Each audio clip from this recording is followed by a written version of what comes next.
Hello and welcome back to another episode of Expert Consultant with your host, Chris DickRson. Now, today I'm alone. There is no Coco, there is no Corey. It is only me.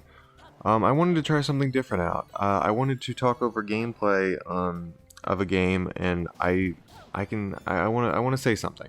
I want to try to get something out there. So Balan Wonderworld is what you're watching right now on the screen if you weren't already familiar. It is a awful video game. It's dreadful. If you're in the video game sphere, then you've heard about this game being as terrible and miserable, and it's long forgotten now. This game came out, I think, 2 to 3 weeks ago, and it's gone. It's already forgotten about. The world has moved on. But I kind of don't want to move on from it just yet. I want to focus on it a little bit because I think it's interesting. Yes, it's a bad game. It's positively dreadful, and should not be played. Should not be bought, especially by anyone for $60. Maybe should be played. We'll get to that. So, this game, I thought the title of it was Balan Wonderland for up until about a week ago. I would call it Balan Wonderland for the longest time. And I think that might sum up the confusion of this game in existence in its entirety. Balan Wonderworld is a platformer by none other than Sonic co-creator Yuji Naka. Now, Sonic the Hedgehog is a pretty famous figure whose video games have had ups and downs, to put it nicely, over the past decade or so. Past 2 decades, I guess. Old. And I've always kind of enjoyed Sonic the Hedgehog, even with his bad games. I grew up on Sonic Adventure 2. I went back and I played all the other Sonic games. I've played all forward Sonic games since then. I enjoy them. There are definitely bad games in there. Black Knight and Sonic and 7 Rings, for example. But they're just an undenying charm that I just can't escape from. And that's kind of what I want to get at. Balan Wonderworld has charm. It's bad. It's a bad game. But just looking at the gameplay, looking at the screen, you kind of just get this weird Japanese aesthetic that you really don't find anywhere else. And I see there's a lot of bad discourse around this game, and it deserves every ounce of it. It deserves all of it. But I always think there's something that you can find with these kinds of games. They're bad. Yeah, of course, we know that. Look at it. Play it for 5 seconds. You see it's pretty bad pretty quick. But there is something more here.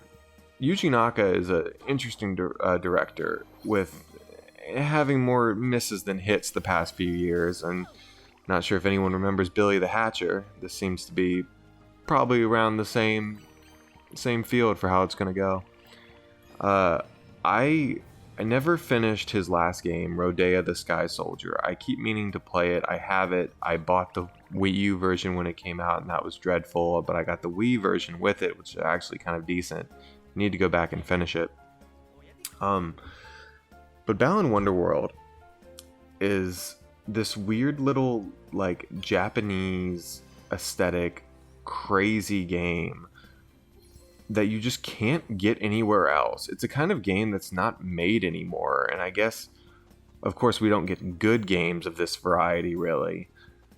But it's just someone made an indie platformer, and it was just really bad. It's like it's like a couple of those indie platformers you can find if you dig down Steam or the Xbox or PlayStation store enough. You can find a game like this for $10, and it's probably better. So there's a charm to this, in that this game cost a lot of money to make. This game was Square Enix backed. So someone took that little $10 indie game made by 2 or 3 people and made it a big $60 big budget with full CG cutscenes, with the freaking Sonic the Hedgehog co-creator behind it. How do you get this mess? It's so uniquely strange. And that's kind of why I like it. I have finished the game. As soon as I unlocked, when you finish the game, you unlock another set of levels for each world, and I was already done with it at that point, but I knew that I would not be playing another minute of this game when I saw that. I was considering on collecting all the side objectives, not the statues, kind of like Mario Stars, not those. More or less these things, little creatures called limbs. Basically, if you collect enough gems for them to eat, they unlock this tower that you can build up, which is a cool idea, and I thought about even continuing to do it, but as soon as I found out the game was going to add new levels, I couldn't, and I quit. At least I finished it. I made it through. But I will say, like, a couple things like this game and its aesthetic. It's like each levels. So there are 12 levels in this game. I would say about 6 of them are the most awful pieces of crap I have played in a platformer. They are dreadful, miserable even. But there's a joy into seeing their strangeness, into seeing, like, you go to an ice world, you go to a circus world, you go to this like weird sci-fi obelisk world, and it's just kind of like each one I'm excited to go to. I will say the music is actually pretty good too, just a little side note. But each world you go to has its own unique styling. There's a tree that you go up on, and like a lot of these are bad. Like the level design is consistently terrible through the entire game. This is not unique, but a couple of them are actually entertaining. And I kind of appreciated, like, when the game isn't terrible and like you're going through these levels and it's just being a straight beginning to end platformer with some terribly hidden statues, I was enjoying it. There were moments in this game that I was just like, hey, I love this aesthetic. And there's definitely aesthetic here that only Yuji Naka can bring. I'm a firm believer in that the creator of a video game, the director, kind of like, you can see their soul in a little kind of like an auteur style, like with Cory Barlog of God of War and Hideo Kojima of another. You can see kind of like their style in these games, even though they're made by like hundreds and hundreds of people. You can see the director's kind of personality shine through, and you can definitely see that with this game. Is it bad? Yes, but there's a certain charm to seeing that personality shine through in ways I just did not expect. And that's kind of why I appreciate games like Billy the Hatcher or Rodea the Sky Soldier, or even all his old Sonic directed games. There's an appreciation for kind of just like these directors that you just can't really get anywhere.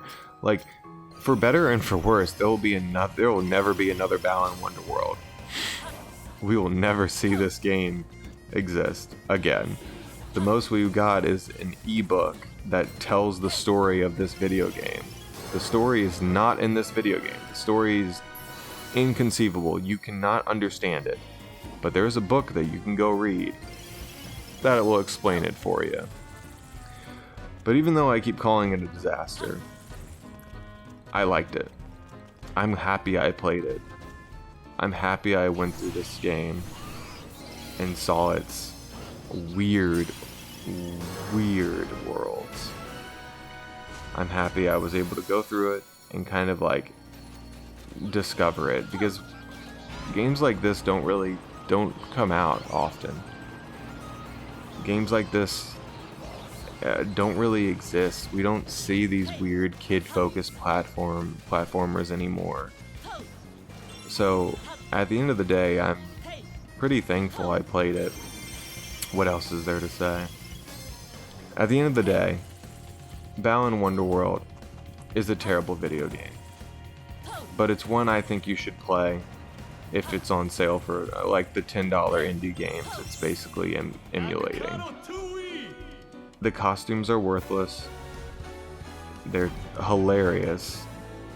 Many times I was laughing very hard at how stupid this game can get. At the end of every chapter, it bookends with a dance segment and a very beautiful CG cutscene.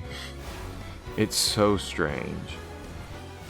And I think its strangeness is worth something. Most video games, if not all, I believe you can take something from. Certainly, they're terrible. Like, there are a lot of terrible ones out there. But there's something that you can walk away with. And Balan Wonderworld has this experience that I will never get again in its strange Japanese uniqueness. And that's something I appreciate. It plays, it's not too hard, it's not frustrating to get through. Okay, alright, half the time it's not frustrating to get through. And it's just overall got a lot of charm. Even if that charm can be somewhat misplaced a lot of the time, there's a lot of it. So, well, that's going to do it for this short episode. I just wanted to get it out there, get a little something short out there to kind of like, yes, this game's terrible, but kind of just say, hey, there's more to it. There's a charm. There's a uniqueness that you can't get anywhere else. And that's something I think we should be able to appreciate. We're spoiled as gamers. We get everything we want. We get Devil May Cries that save the series. We get even games we don't want. Death Stranding, entirely something that we may not want, but I'm glad we have it. I'm glad we are able to play experiences like this. There are tons and tons of great, amazing video games always coming out. If a bad one shows up, it's no big deal. And when little weird games that are terrible but have something interesting about them like this come up, we should appreciate those too. So I walk away with Balan Wonderland, or Wonderworld, whatever you would like to call it, satisfied. As in something I'll never play again, but something I'm happy I experienced. And at the end of the day, that's what I believe video games are the best doing. Giving us experiences that we can find nowhere else. Well, thanks for joining me, and play what you want to play.